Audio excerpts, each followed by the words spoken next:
മരുന്ന് വാങ്ങാൻ കാശ് തികഞ്ഞില്ല. സാരമില്ല, അല്ലെങ്കിൽ തന്നെ മരുന്ന് കഴിച്ചിട്ടെന്ന് പ്രയോജനം. ഇതാ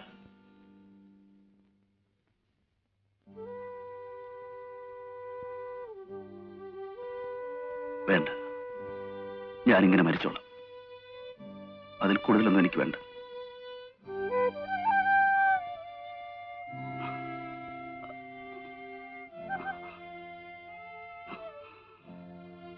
ജയൻ, നിനക്ക് എന്തു പറ്റി? എന്തു പറ്റി ജയൻ?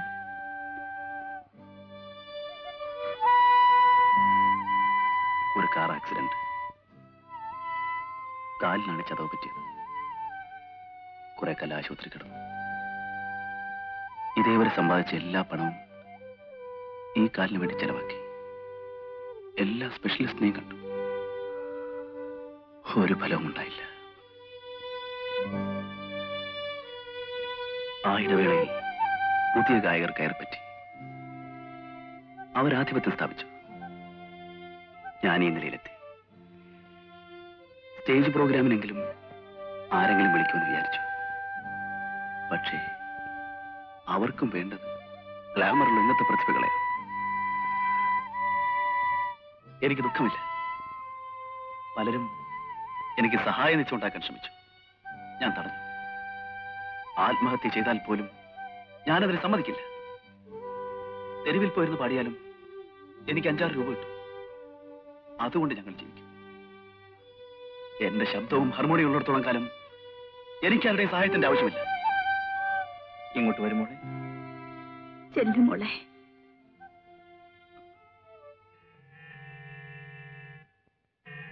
ഇത് നമ്മുടെ MD യുടെ കാറാണല്ലോ. ഇതെന്തിനാ ഇവിടെ വന്നു?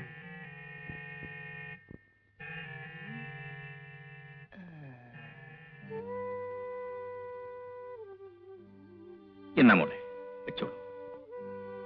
വേണ്ട ഗോപിയേട്ട, വേണ്ട. ഗോപിയേട്ട, ഗോപിയേട്ട.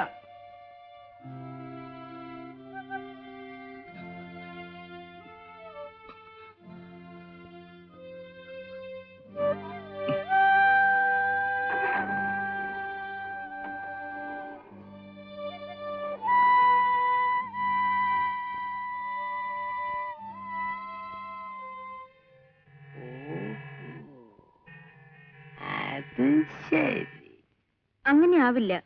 മറ്റെന്തെങ്കിലും ആവശ്യത്തിന് അവിടെ പോയതായിരിക്കും. മറ്റെന്താവശ്യം? കാലില്ലാത്ത ഒരു പാട്ടുകാരൻ, അയാളുടെ സുന്ദരിയായ ഭാര്യ. വേറെ എന്തിനാ അവിടെ പോണത്? അല്ല, ഞാൻ എന്റെ ഒരു സംശയം പറഞ്ഞതേ ഉള്ളൂ കേട്ടോ. എന്തോ എനിക്ക് വിശ്വാസം വരുന്നില്ല. പങ്കംപിള്ള അപവാദമൊന്നും പറഞ്ഞുണ്ടാക്കരുത്. ഇത് നല്ല കഥ. ഇത് അപവാദമാണ്. വേണമെങ്കിൽ വിശ്വസിക്കാം, അല്ലെങ്കിൽ വിശ്വസിക്കാതിരിക്കാം. അത്രയേ ഉള്ളൂ. ഇതിലിപ്പോ എനിക്കും വല്ല കാര്യമുണ്ട്?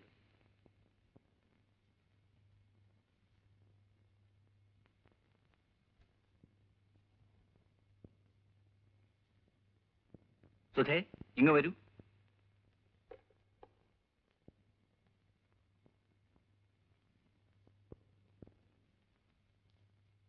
എന്താണ് സർ? ഇതൊന്ന് ടൈപ്പ് ചെയ്തുകൊണ്ട് വരൂ. ശരി സാർ.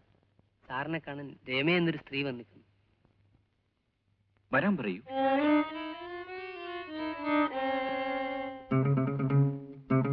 സുധ പോയി ടൈപ്പ് ചെയ്തുകൊണ്ട് വരൂ. Yes sir.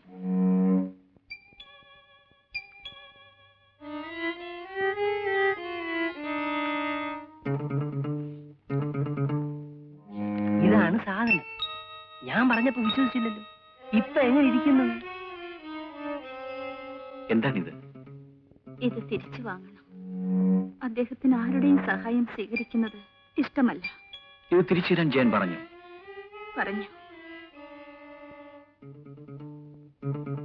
കൊള്ളാം. തെറ്റിദ്ധരിക്കരുത്. ആവശ്യമുള്ളപ്പോൾ വാങ്ങിക്കൊള്ളാം. ഇപ്പൊ ആവശ്യമില്ലേ? ഇല്ല.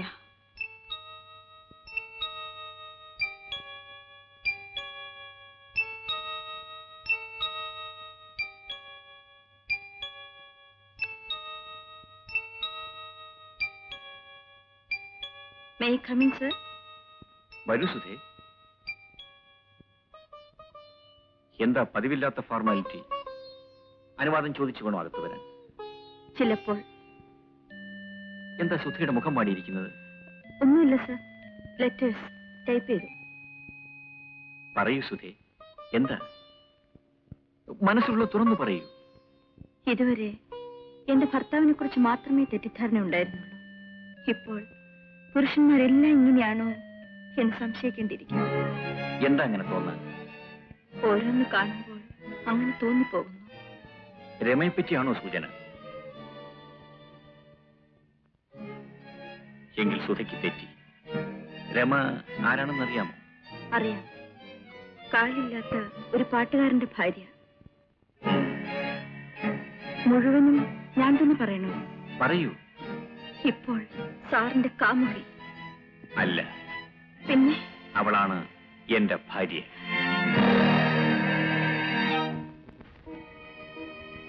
രമ, അവളായിരുന്നു എന്റെ ഭാര്യ. പാട്ട് അവളുടെ ജീവനായിരുന്നു. അത് കേട്ടാൽ അവളെല്ലാം മറക്കും. ജയദേവന്റെ പാട്ടാണ്. എന്ത് രസമായിരിക്കുന്നു. ജയദേവന്റെ ഈ വർഷത്തെ ഹിറ്റ് ഗാനങ്ങളാണ്. ഈ കാസറ്റിന് വേണ്ടി ഞാൻ എത്ര ഷോപ്പിൽ കയറി ഇറങ്ങിയെന്നോ. അതൊക്കെ പിന്നെ കേൾക്കാം. One at A time. ആദ്യം കാപ്പി. ആ ചേട്ടാ, ഒരു കാര്യം മറന്നുപോയി. നാളെ ടൗൺ ഹാളിൽ ജയദേവന്റെ ഗാനമേളയുണ്ട്. നമുക്ക് പോകണം. എന്താ? പോകാം.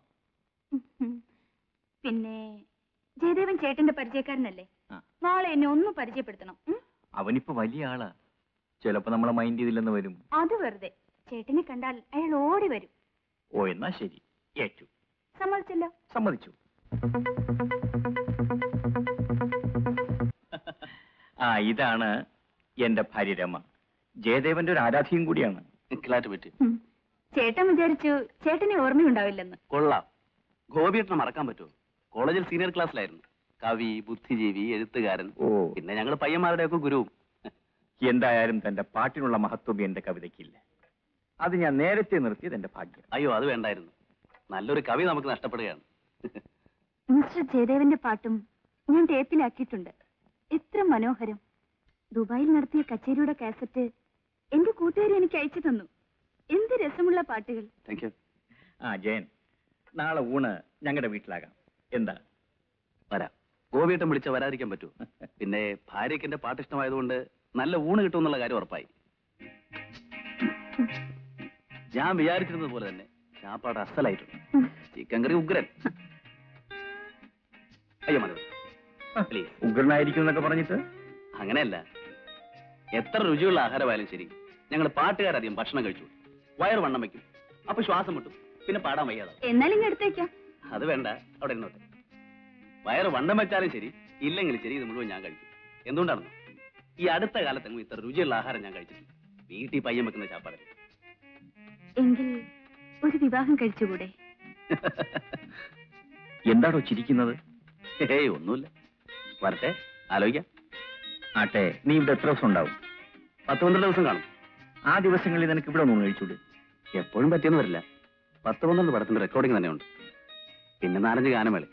അതിനിടയിൽ സൗകര്യം കിട്ടുമ്പോൾ ഞാൻ വരാം. അപ്പൊ ഊണിലെന്ന് പറഞ്ഞു കളരുത് കേട്ടോ. ഈ റെക്കോർഡിംഗ് എനിക്കൊന്ന് കാണണമല്ലോ. ഞാൻ ഇതുവരെ കണ്ടിട്ടേ ഇല്ല. എവിടെ വെച്ചായിരിക്കും റെക്കോർഡിംഗ്? തിരുവനന്തപുരത്ത് ആകെ 2 റെക്കോർഡിംഗ് തിയേറ്ററിലേ ഉള്ളൂ. ചിത്രാഞ്ജലിയും തരങ്ങണി. അതിലേതെങ്കിലും ഒന്നിൽ വെച്ചായിരിക്കും. സൗകര്യം ഉള്ളപ്പോ പറഞ്ഞാൽ മതി, അപ്പൊ കാണാം. മതിയാക്കിയോ? എന്റെ പ്ലേറ്റ് നോക്കിയേ, ക്ലീൻ ക്ലീൻ. സത്യം പറയട്ടെ, പണ്ട് കുടുംബത്തിലുണ്ടായിരുന്നൊരു പ്രതീതി. ആകെ ഒരു സന്തോഷം.